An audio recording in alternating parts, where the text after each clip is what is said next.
Oye Beltalowda, je suis le Ceinturien et aujourd'hui je vous donne mon avis sur les 3 premiers épisodes de la saison 5 de The Expanse.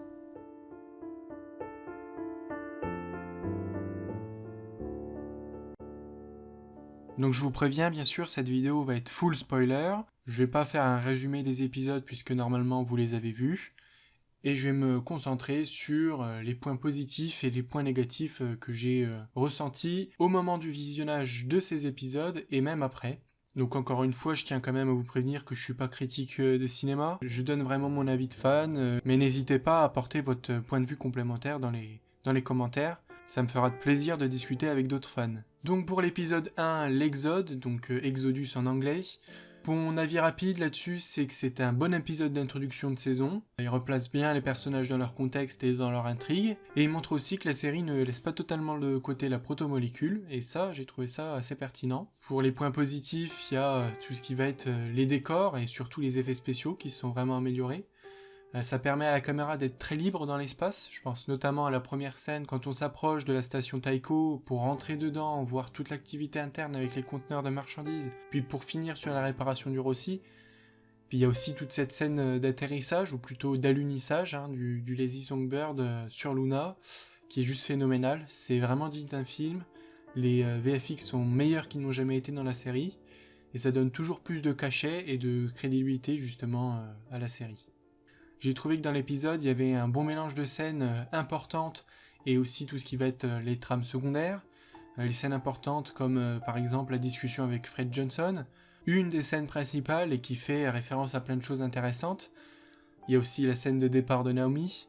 Puis il y a aussi tout ce qui va être les scènes un peu plus secondaires comme la rencontre entre Amos et Avasarala, le combat dans les douches, etc. mais qui ont été quand même très réussis. Autre point positif, c'est les quelques points d'humour qui, je trouve, s'introduisent bien dans l'histoire.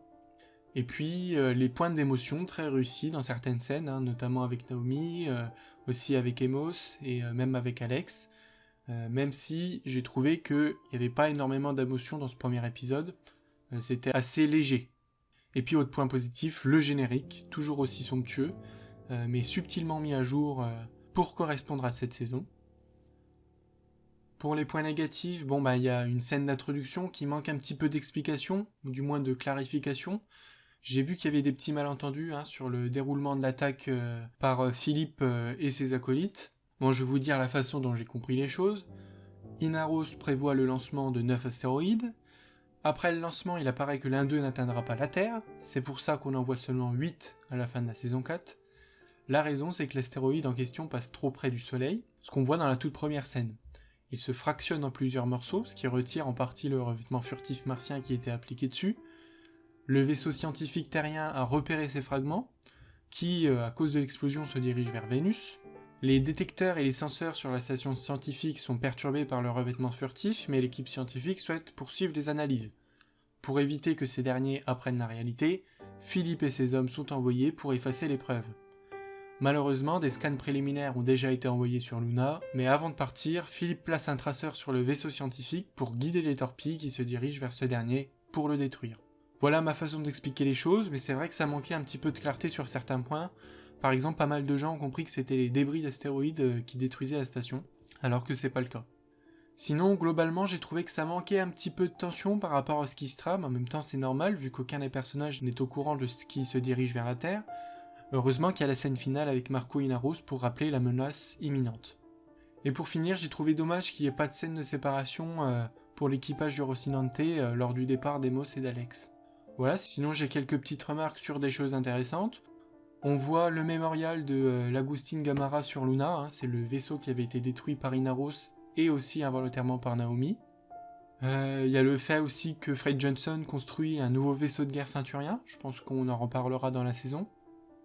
Et puis Amos qui a repris le sac de meurtri pour en faire le sien, voilà, un petit clin d'œil à la saison 4, j'ai trouvé ça assez sympa. Donc si je devais lui donner une note, je donnerais un 4 sur 5, c'est un bon épisode, il manque quelque chose pour qu'il soit un peu plus mémorable. On passe au deuxième épisode, donc Churn, ou Bouleversement en français. C'est aussi un très bon épisode avec une partie sur Terre particulièrement réussie et une enquête qui progresse du côté d'Avasarala. Ce que j'ai trouvé très réussi, c'est tout ce qui est en lien avec Amos, et en plus c'est assez touchant. Je pense en particulier à toute la séquence à Baltimore, avec les décors et une mise en scène très réussie, notamment ce plan d'introduction qui a été réalisé avec un hélico qui passe la caméra à une grue, qui la passe à un chef opérateur sur le sol. Tout ça, ça a été dit dans l'after show de l'épisode 2, c'est sur YouTube si vous voulez jeter un coup d'œil. C'est fait par l'acteur d'Amos et par un des auteurs des livres. Et d'ailleurs, ça correspond à un des extraits que je vous avais montré dans une de mes vidéos. Je crois que c'était la vidéo fuite. Et ça fait plaisir parce qu'on n'avait pas vu la vie sur Terre depuis la scène où Bobby allait à la mer dans la saison 2. Donc ça aide toujours à construire un petit peu cet univers. Un autre point positif, c'est les flashbacks. Pour moi, ils sont très émouvants. C'est très réussi avec des acteurs au top. Et le petit qui ressemble vraiment à l'acteur d'Amos. Surtout le dernier, qui est particulièrement émouvant. Ça permet d'un peu mieux comprendre l'enfance d'Amos, même si tout n'est pas explicité. La musique met en valeur les images, notamment tout ce qui est en lien avec Amos, et il y a aussi des bonnes musiques de tension, notamment lors de la recherche de Monica sur la station Taiko.